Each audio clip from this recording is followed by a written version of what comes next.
প্রিয় ছাত্রছাত্রীরা, আজকের পর্বে আলোচনা করব তোমাদের দশম শ্রেণী লাইফ সায়েন্স অর্থাৎ জীবনবিজ্ঞান বিষয়ের তোমাদের যে সেকেন্ড সামিটিভ ইভ্যালুয়েশন অর্থাৎ দ্বিতীয় পর্যায়ক্রমিক মূল্যায়ন তার জীবনবিজ্ঞান বিষয়ের প্রশ্নপত্র নিয়ে আজকের এই পর্ব আলোচনা করব। এই প্রশ্নপত্রে যে এমসিকিউ বা এসএকিউ পার্টগুলো রয়েছে তার সম্পূর্ণ উত্তর আলোচনা করব, তার পাশাপাশি বড় প্রশ্নগুলো তোমাদেরকে একবার দেখিয়ে দেব। তো দেখে নাও এখানে প্রথম বিভাগ ক। তো এই ক বিভাগের মধ্যে বেশ কতগুলো এমসিকিউ রয়েছে, যেখানে 8টা মতো। তো প্রশ্নগুলো দেখো।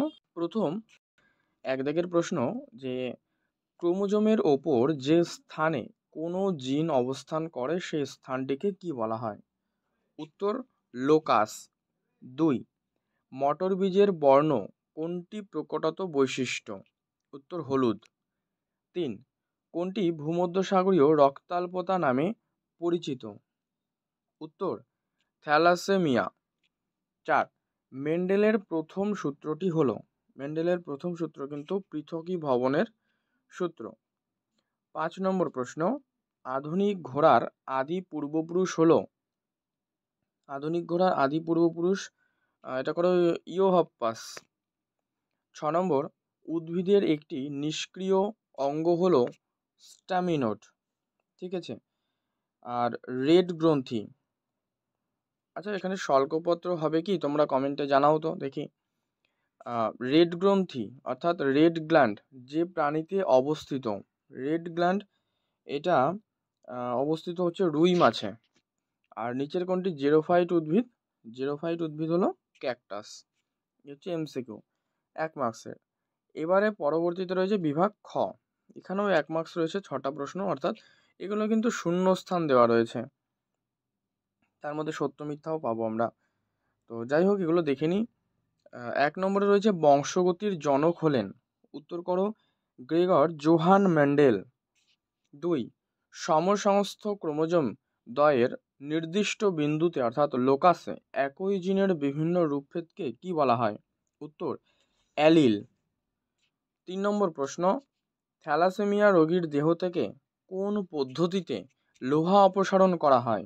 উত্তর, এটা লেখো, চিলেশন পদ্ধতিতে। 4, জীবনের উৎপত্তির শুরুতে প্রোটিনগুলি গরম তরল স্যুপ থেকে আলাদা হয়ে একসঙ্গে জড়ো হয়ে যে কোলয়েড জাতীয় পদার্থ গঠিত হয় তাকে কি বলা হয়? তাকে বলা হয় মানে বিজ্ঞানী এই ওপারিন তার নাম দেন হচ্ছে কোয়াসারভেট। ঠিক আছে। 5, অভিব্যক্তির জনক হলেন চার্লস রবার্ট ডারউইন।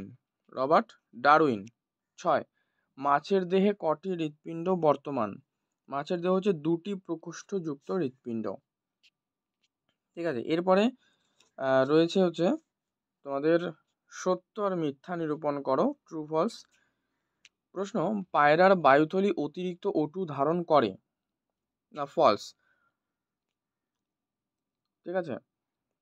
2, পুত্র ও কন্যা সন্তান সৃষ্টি হওয়ার পিছনে মাতার ভূমিকাই প্রধান, এটাও ফলস। পিতার ভূমিকা কিন্তু প্রধান, কারণ পিতার যে ক্রোমোজোম তা কিন্তু এক্স এবং ওয়াই, আর মাতার ক্রোমোজোম কিন্তু দুটোই ওয়াই হয়, ঠিক আছে, এক্স হয়। তো 3 নম্বরে রয়েছে পুরুষদের ওয়াই ক্রোমোজোম অবস্থিত প্রকট জিন থাকলে তা উত্তরাধিকার সূত্রে পুরুষদের মধ্যে সঞ্চারিত হয়।